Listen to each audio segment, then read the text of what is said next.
Not a good idea. So this is roughly what it looks like. Crumbled in the corner. I may or may not be getting rid of them. The POS sort of situation set up for when it comes to markets. I would really recommend it. Hopefully you'll have a good day. Just made up a bunch of these. This weekend kind of proved that that definitely is not the case. Hey guys, welcome back to my channel. If you're new here, my name is Megan and I'm the owner of a small business called Fauna and I mostly make and sell scrunchies and macrame. And in today's video I'm going to be doing market prep because I've got a market in pretty much a day's time, so I've got to do a whole bunch of prep within the space of only a few hours, which is not a good idea. It's currently Thursday and I'm starting this vlog at quite a bad time. If you caught the last vlog, yes, I have literally finished that vlog, got on with some stuff, and now I'm starting this one. The market's Saturday morning, so I only have about 20 minutes today and a few hours tomorrow to do everything I need to do, which is not a lot of time whatsoever. I'm going to start by kicking off this vlog by talking through my stock situation and my stock list, inventory, tracking sort of situation for when it comes to markets. I have done so many events and markets over the years. It's a constant learning curve. I'm always looking at developing and learning and making life easier for myself, and I have seen a few questions here and there about what I do for my market. So very quickly I will show you my stock list. This is, fingers crossed, hopefully going to be changing soon. Well, I say soon, it's probably not going to be soon, let's be serious, and I will explain why shortly. But if I had all the time in the world, I would have two lots of inventory. I would have a market stock and I would have my online stock. Unfortunately, that's not really realistic right now because one, time, two, money. It takes a lot of time to make handmade items, and it also takes a lot of money to have duplicate inventory. So I am old school. I do like physical written things and pieces of paper and stuff. These are from my last two events that I did. I keep track of everything, all my sales. I can count all my stock when I get home, make sure nothing's been stolen, make sure all my numbers add up, and then that way I can then edit the listings online and change all the quantities and stuff. So this is what I do. I basically make it on Microsoft Word on my computer, super easy.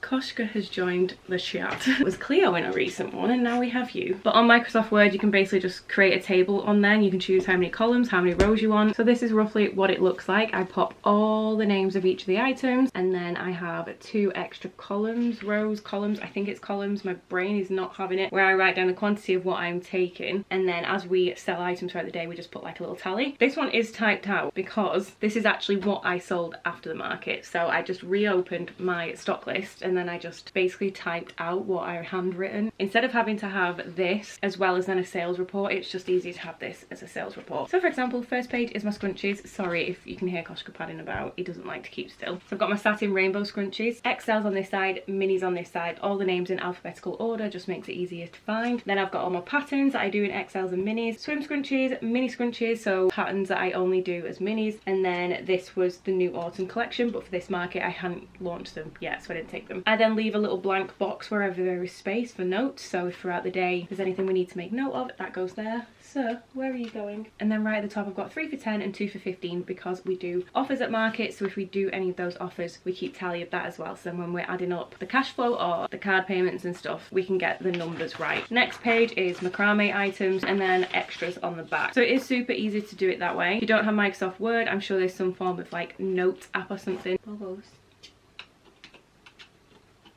Are you supervising? I love you.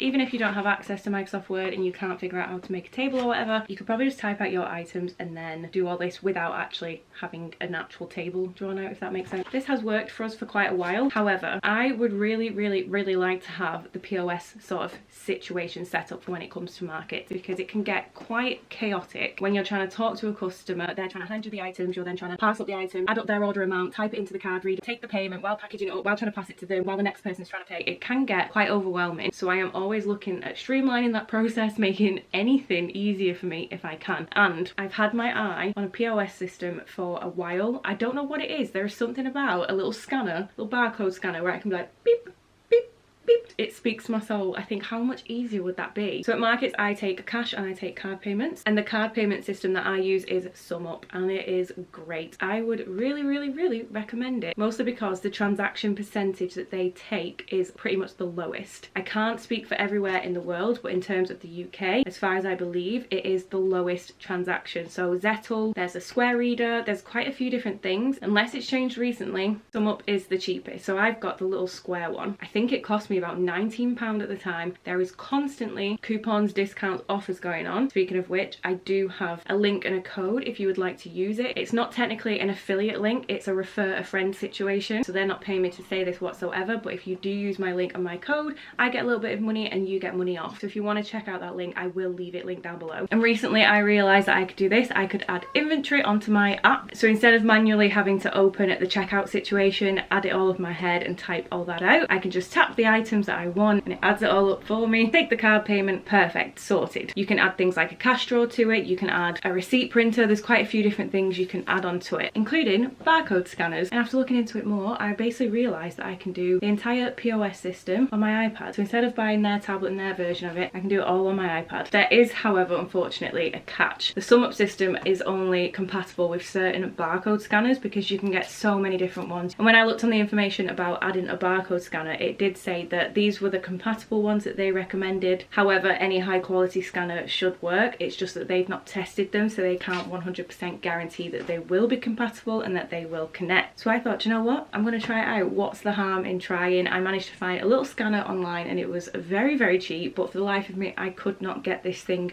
to connect. So it would connect to my iPad, it would work as a scanner, it just would not connect to the SumUp system. So when I looked into it even more, it turns out I'd read the information wrong. It's the POS Lite system, so their actual tablet and system, where it states that you could potentially connect any barcode scanner. Then on a different tab there is the information about trying to connect a barcode scanner to an iOS system. This is an Apple iPad, so obviously it's an iOS system. I didn't read that properly, so it turns out there is only one brand that is compatible with the iPad, and unfortunately the socket is quite expensive. It's about £300. So my little barcode scanning dreams kind of dwindled down. I'm hoping it's going to happen one day. I feel like it'll make my market situation so much easier. The timing's just not right, sadly, because this month we've got a lot of outgoings, so the barcode scanner's going to have to wait, guys. But when the time comes and I can set up that little scanner and I can create all the barcodes and stuff, I will do a video about that. If any of you are interested in it, it's a lot easier than you would think. But in the meantime, I have been really working on my inventory on the app. If I click on my fabric wristlets, I can then select which fabric wristlet I am selling. So that way I can track the inventory. I don't have to do it manually. I don't have to flick through all my pages on there. I can type the Rowan wristlet, add to cart. There you go. So I don't need to worry about the price. And then at the bottom, I just press cash or card. And it is as simple as that. So that was a long kind of introduction, a long segment. I hope that explains my situation in terms of the inventory. It is pretty easy to add to the inventory and to figure out the POS system. On SumUp, I think it's pretty great. You can add variants like you would on your website. So yeah, I would definitely recommend having a nosy on there or considering SumUp if you are considering doing markets and taking card payments. Now that I've finished rambling, I've probably got about 5 minutes before I need to go to work. So I am actually going to start by packaging some of the wristlets that I've just finished.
So I'm kind of in mode right now. I stayed up till quite late, well, quite early I guess technically, working away, going through all the stock, counting it, seeing what I needed, and then updating the inventory list, the numbers and the listings and everything on my POS system, ready for the market tomorrow. And then, as you would have seen, I was making up some motel keychains. I'm trying to like dwindle down my motel keychains, so last night and this morning I've just been making up a bunch of designs and colours that I wouldn't necessarily always have together. If I had the transfers and I also had a certain colour of motel keychain, I've just made a bunch up in hopes that they can sell and stuff tomorrow at the market. If not, they'll probably end up in like mystery bags or mystery packs or mystery something boxes in the future, because I'm still undecided as to what I'm going to be doing with my motel keychains. I may or may not be getting rid of them. I'm not sure, as in like discontinuing them. So for now I've just made up ones from what I already have, and I'm about to sit down and smash out some sewing because I've got a few scrunchies that I need to make. It's already getting later on in the day. I did spend a lot of the morning editing the vlog, sorting the thumbnail and everything, so that's all good and ready to go. So I'm going to shut up, podcast on, and let's sew some scrunchies before I have to go to work.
Right, so those ones are all done. I am starting to get quite a bad headache, so if I don't speak to you much more for a short while, it's because I'm just trying to power through. I picked all these out last night when I was packing the stock. These are some scrunchies that I need, but they don't have the finishing seam done. So while I've got the right thread and the right needle in, I'm going to do some of these. Then I'm going to swap the needle out, because I think the rest is swim scrunchies, which needs a different type of needle. And hopefully we can get at least all of this done before I need to go to work. But I don't have much time left, guys, so fingers crossed.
Hi guys, sorry if the lighting sucks. It's quite late now. I've just got in from work and I've very quickly just sewn up these last few scrunchies here. So these are the Paloma replacements. So it's the exact same fabric type, the exact same colour. If you saw, I think it was the last vlog I was talking about it, just the rib size on it is a little bit different. So I've just made up a bunch of these, and this is everything I managed to get done. So all of these still need the threads trimming off. I then need to adjust the inventory and the quantity on my POS system. I need to pack everything. We need to pack the car, but I do have extra space tomorrow, which is great. So we're probably going to take 2 tables. I wasn't going to take the stand-up pegboard, but I probably will now, just because it displays the scrunchie so much better. So yeah, got lots to do. I'll film where I can, but we're going to be rushing about quite a bit tonight, so I'll do my best to get some clips here and there. But it's a long day tomorrow. We're up really early. It's already late, so best crack on. I'm probably going to snip the threads of these while I'm having my dinner, but anyway, I'll catch you guys whenever.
Good morning guys, we're very tired but we're about to go and head over to the pumpkin patch. I feel like I've definitely forgotten something. I don't feel prepared in the slightest, but I guess we'll find out when we get there.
Hey guys, hopefully you can hear me, but we were very late setting up. I think we probably finished about 10 past 9?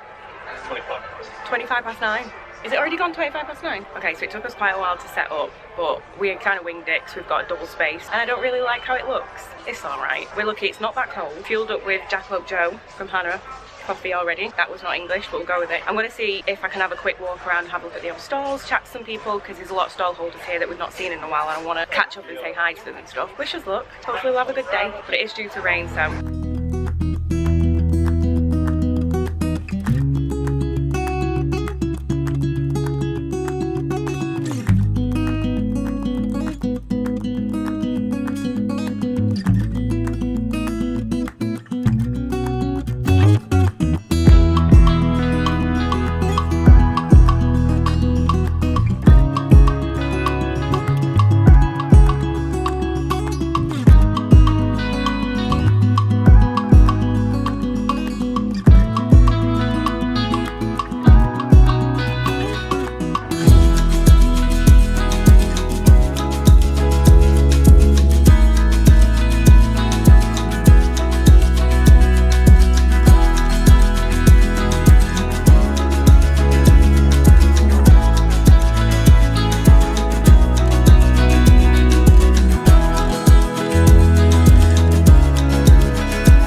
I basically then went on to do a stock count of all my online inventory as well, because I thought while I'm doing it I might as well, and that way I had a rough idea of all the things that I needed to restock, all the items I needed to make, and I began to make notes of that with help from Koshka, obviously.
guys, so it's currently Monday. I didn't really film much or talk to you guys, both at the market and then on Sunday, because the weekend just flew by. So I'm going to do my best to quickly chat through the market and give my thoughts and stuff. Firstly, a huge thank you if any of you came out, anyone bought anything. Sales wise, we did have a really good day, considering the weather wasn't great for most of the day. It did keep going from really heavy rain and being really cold, and then the sun had come out and then it'd start raining again. So the weather wasn't necessarily on our side, but we did end up having a fab day, thank God. So a huge thank you to Jodie and Lee and the Lincolnshire Makers team for hosting another fab event. It is going on for, I think it's another 2 weeks, but it starts again next weekend. So another thanks to Belle's Pumpkin Patch for hosting us as well. And then I do have a few more other thanks to get through, because the actual market day was quite interesting. I have globophobia. I'm absolutely traumatized by balloons currently. I wish it was just a fear. I wish I just didn't like them, but unfortunately it's a major irrational fear, and I thought I was getting better. I'm definitely not getting over it, but I thought I was on the path to getting over it. But this weekend kind of proved that that definitely is not the case. There were a lot of balloons about. So massive thank you to Sharon and her other half Neil from Crafty Little Swan, as well as Millie from Prince by Millie, and as well as my friends Elise and Hannah from Jackalope Joe. Thank you all so much for allowing me to hide behind your stall and basically have a nice panic attack while waiting for people to walk past who had balloons, because as I was walking around chatting to people would then come into the Makers Marquee tent with balloons. I would lose my mind. So thank you so much guys for letting me just have a moment behind each of your stalls. And then the final thanks goes to Alex, because he basically ran the stall for me all day. We were in the big Makers Marquee and it's incredible. There's so many talented people in there, and like I mentioned, obviously the weather wasn't great, and when it rained it downpoured pretty hard, so most people rushed into our marquee to take some shelter from the rain, which was both incredible in terms of sales because we were right by one of the doors, but it was also horrific for me because most of the people that came in had balloons, and up until this point I'd held it together to an extent, but unfortunately this got way too much. I lost it. I'm starting to panic now even just thinking about it. I'm not going to go into too much detail because it's going to set me off again, but I believe there was a child. Luckily I didn't see it because I think I would have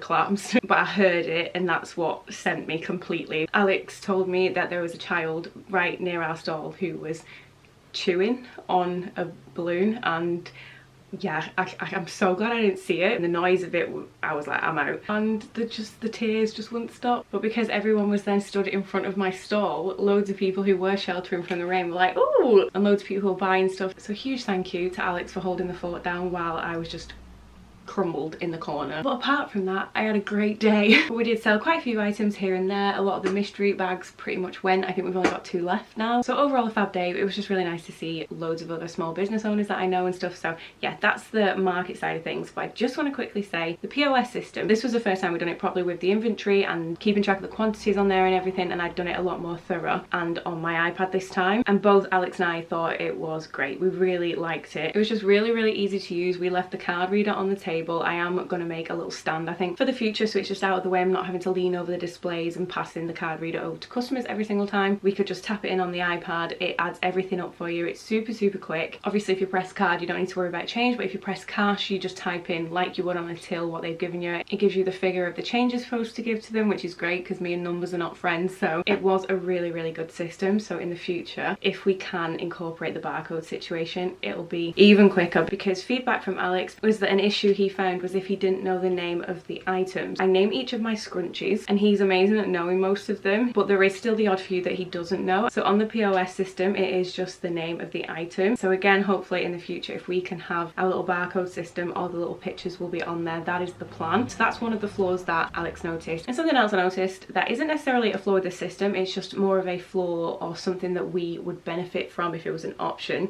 is you can apply discounts and stuff when it comes to the checking out process, which is great, but you have to manually do it. It would be so much quicker if we could just type, for example, we have a 3 for 10 offer on our mini scrunchies. If we could select the 3 scrunchies that we needed and then just select a button that is the 3 for 10 discount, and it'll just take the discount off. Instead we have to manually do it. It doesn't take too long, but we have to go on, add a discount, change it from a percentage to a set amount, and then deduct the set amount from it and then apply it. So that does take a short amount of time. So we decided to add a 3 for 10 button and a 2 for 15 button as part of the stock and the inventory and stuff. But but if we were to do that, we don't know which 3 scrunchies or 2 scrunchies, XL or mini, that we do then sell in that offer. So then you can't quite track the inventory of the specific scrunchie. Does that make any sense? So those were the only 2 issues really, but that's my thoughts with the POS system. You'll have to let me know, do you think doing a POS system is a good idea? Would you prefer to stick to something that I used to do with the written list and stuff? If you're a small business owner who does markets, let me know what your sort of inventory checking out sort of system is, or if you've got any tips and tricks, I would love to hear them. But I'm going to leave this video here because there's been a lot of chatting in it, so I do apologise about that. If you could give me a massive thumbs up, leave me a comment down below and subscribe if you aren't. All the social media, including the website, is linked down below for Fauna Rose if you want to go and check all those out. If you're interested in subscribing for extra content, you can head over to my Buy Me a Coffee page where my Fauna Rose family memberships are. I post a range of things over there, so behind the scenes I've got a podcast, extra video content, loads of fun things, which leads me to thank my incredible family members. You guys are absolutely amazing. I love you all. But apart from that, I will catch you guys in the next one. Bye!